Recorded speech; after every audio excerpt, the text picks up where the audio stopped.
Hello everyone and welcome back. My name is Greg Furman and these are the market positions for August the 2nd, 2017.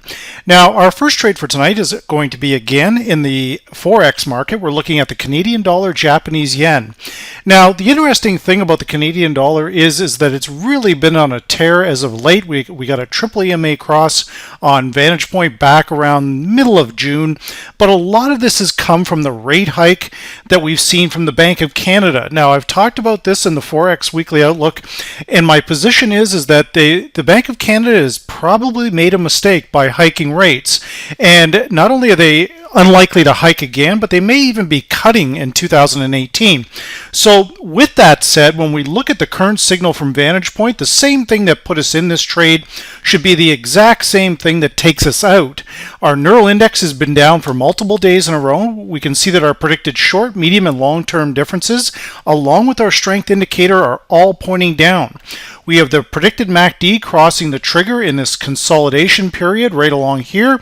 And again, when we follow the indicators down from VantagePoint, you can see that that predicted RSI is again struggling, but now we're sitting basically right on a breakout point at the 40 level. Now we're below 50, we know it's bearish, but being below 40, we're going to see momentum build on this. So our key vantage point level is coming in at 88.28. We've closed below that level today at 88.00. So much like our Great Britain New Zealand trade we were doing yesterday, on a break below or above a certain area, that in itself can be a signal.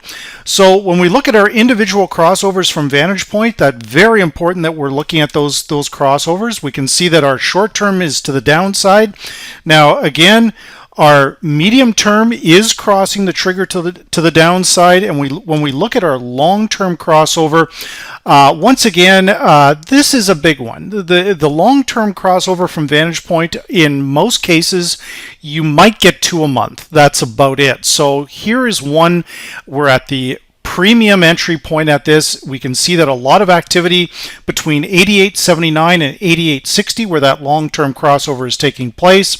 All the other indicators are in line, and they're basically warning us that this is getting ready to go lower. So from here, guys, all we have to do is go into that all-important daily report to fine-tune tomorrow's entry point. So not a big surprise here. We're looking for a move tomorrow or tonight. And again, this video is being done at 6:15 p.m. Eastern Standard Time on Monday evening, ahead of the market, or excuse me, on Tuesday evening. So we're looking at for Tuesday trade, excuse me. So when we look at these things, very, very important that we identify what's going on here and what's about to happen. So at the close, once again, it's important that we take into consideration that the market is going to try, in most cases, to go to the predicted high or go to the predicted low.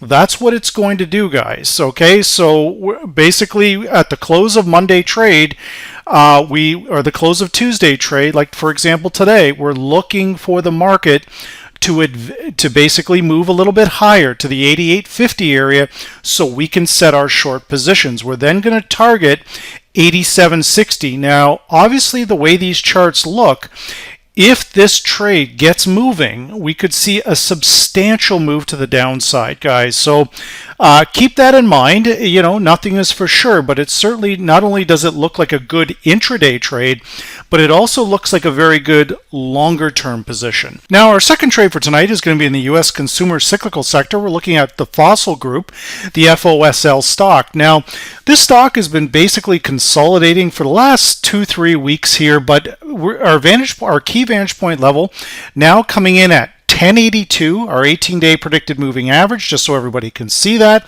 That is this blue colored line. We have a triple EMA cross, 3 or 4 days old. Our predicted short, medium, and long-term differences, along with our neural index, are all pointing higher. Now, the point of interest here on this particular stock that I really find interesting is that we're breaking above the zero line. Again, on that predicted MACD, which is showing that we've got momentum building on this potentially. We have momentum building on this stock, and again, the predicted RSI at 75.8. Most would consider that overbought, whereas I'm not in that camp here, guys. I'm looking for combining the indicators together to making sure that we're getting some good analysis on these particular stocks. Very important that we're looking at all of these things. Now, once again, with that key vantage point level at 1082, we've closed at 1149, a good strong close there. We start to break down our individual crossovers. And once again, it is very important that we're looking at all of these crossovers, guys. A lot of the times what I'm seeing is people will trade off of, one or two indicators.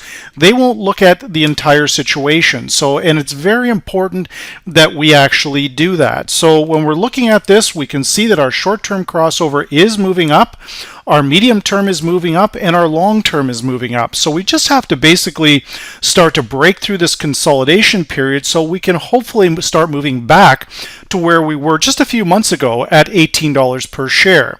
So with all of the indicators basically pointing higher here and showing we potentially do have momentum building, we're looking for a minor pullback to 11.19. We're going to then target 11.78. Now, once again, guys, 60, 70, 80 cents on an $11 stock is a fantastic return.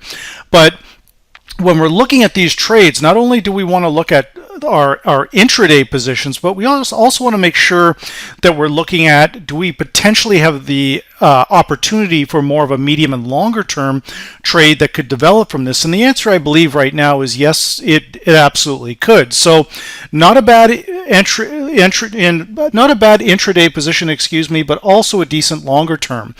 Now, when we're looking at stops here, we can see that we have based on price action, we have very identifiable area here below $9 per share. We should keep our stops below here, guys.